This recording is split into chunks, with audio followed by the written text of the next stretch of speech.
that I appreciate there's a leadership review vote that I embrace the opportunity for accountability amongst our members. And there's a lot of people who have been frustrated with the past 2 years during COVID or have other reasons for wanting a leadership election. I respect that, and I welcome that, quite frankly.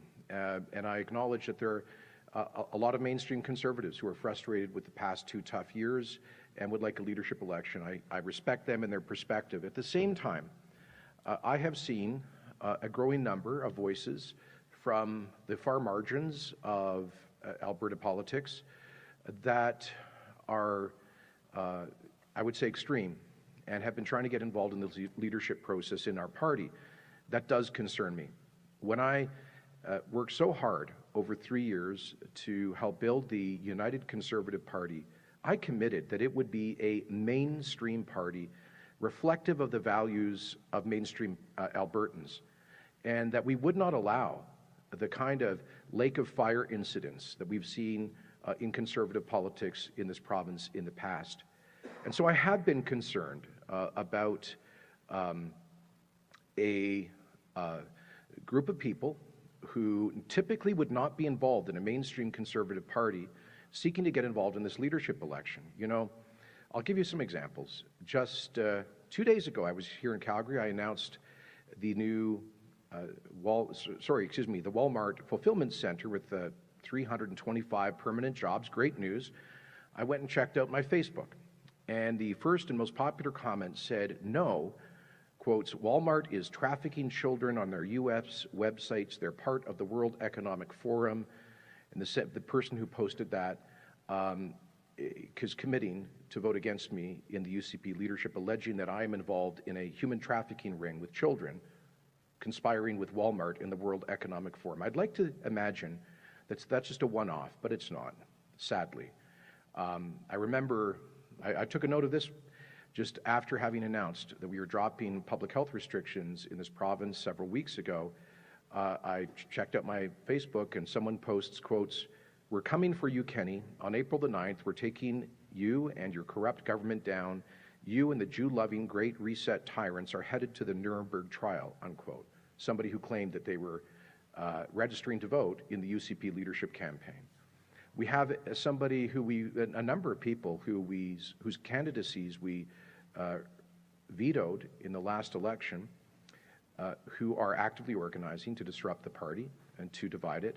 One of those individuals, Todd Beasley from Brooks Medicine Hat, was vetoed as a candidate because he had said on social media that, quotes, Muslims are really fools worshiping Satan. It's not a religion of peace. It's a cruel, revolting, racist, oppressive religion and has no legitimate basis. We excluded him as a candidate. This is a gentleman who's now been traveling around the province in the recent weeks to divide our party and sow the seeds of division. We have people involved in this leadership review campaign who organized a tiki torch rally at the legislature using explicitly images from the neo-Nazi rally in Charlottesville, Virginia in 2017.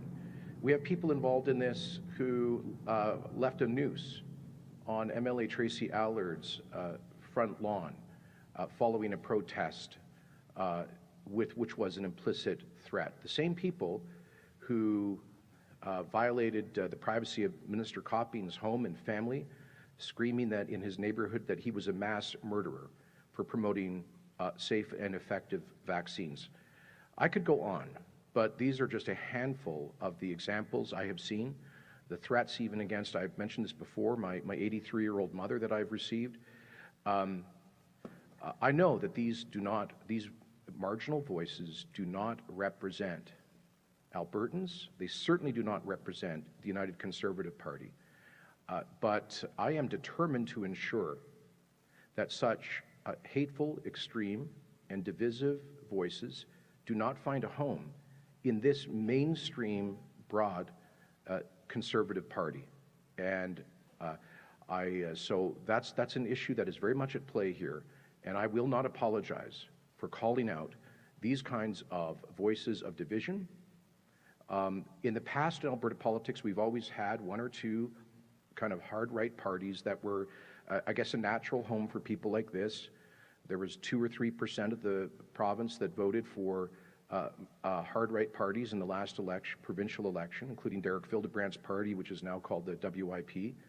And there was 1% that voted for the Maverick Party in the last federal election. So people who have hateful or extreme views, they can find a political home, but not in the United Conservative Party. If they do not believe in human dignity, they're not welcome in this party.